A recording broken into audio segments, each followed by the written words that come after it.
Today, we're putting to bed this ridiculous trend that broad targeting is the only targeting option and diving into the best ways to target your ideal audience with Facebook ads in 2024. So let's dive straight into it. Okay, so starting with broad targeting. Broad targeting is essentially an unrestricted targeting option that has the best opportunity for scale. It shows ads to people who are similar to those who have engaged with your business, whether that be through the website or socials, and it also optimizes its delivery based on other variables such as the copy and creative. So let's start by debunking the myth that this is the only way to target. First of all, I can confirm that broad targeting does work and is the best option for the majority of the time for big brands, but that's solely down to the fact that they have hundreds of thousands of website visitors and sales every month for Facebook to learn from. These gurus online that spend most of the day on personal branding and not actually in the ads manager preaching this aren't working with small businesses, so don't actually know anything about how to go from say 0 to 50k to 100k per month and beyond. So for example, we work with this brand in the food and drink niche. One of their products is a coffee brewer with 4x caffeine content. So we tested broad versus people interested in both fitness and coffee, and the conclusion was that the targeting option worked better for us. The reason is that we identified that it's most commonly used as a pre-workout, so there are two variables that need to be met within our target audience. They drink coffee and they're interested in health and fitness. Broad just didn't cover that, as well as targeting that audience directly through interest targeting. And yes, the copy and the creative were tailored towards those people in broad and still didn't perform as well. On top of that, we have had many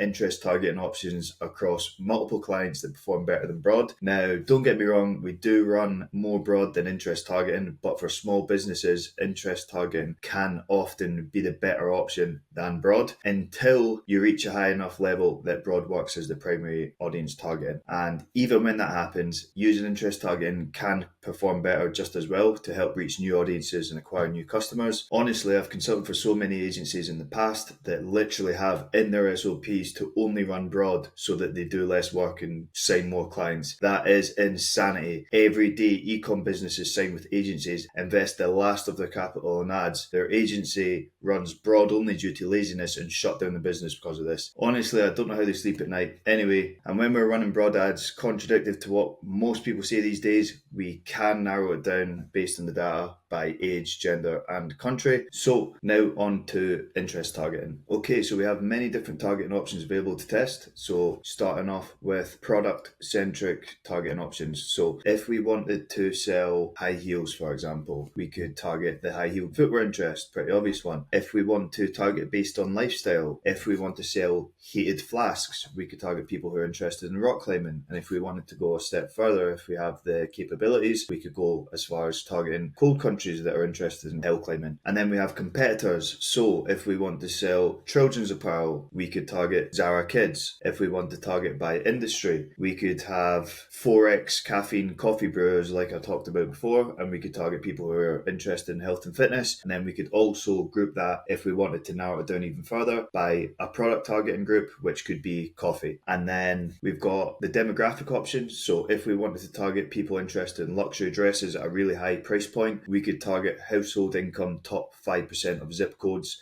so we know we're getting the ads in front of people who can afford it. And then finally, we've got job title. I've put this in yellow because we don't use this often. The audience size is very small, but it might have a place for your business. So if we want to target via job title, let's say we're trying to sell hard hats, we could target people who have a job in construction. Finally, we have lookalike targeting, which ever since the iOS update back in 2021 has been pretty much dead. I've never actually ran a test where this has outperformed interest targeting or broad since then, so I'm not even going to suggest you look into this until I can get them working again. When and if that happens, I'll be sure to post an update on the channel, so make sure you're following if you want to stay up to date with that and everything else going on in the industry. So now that you understand how to target your ideal audience, make sure to check out the video on how to monitor your creative performance, which I'll leave a link for in the description of the video or on the screen. I post weekly, so if you want to make sure to keep up to date, make sure to follow, turn the bell on for notifications so that you don't miss out on any golden nuggets, and I'll see you in the next one.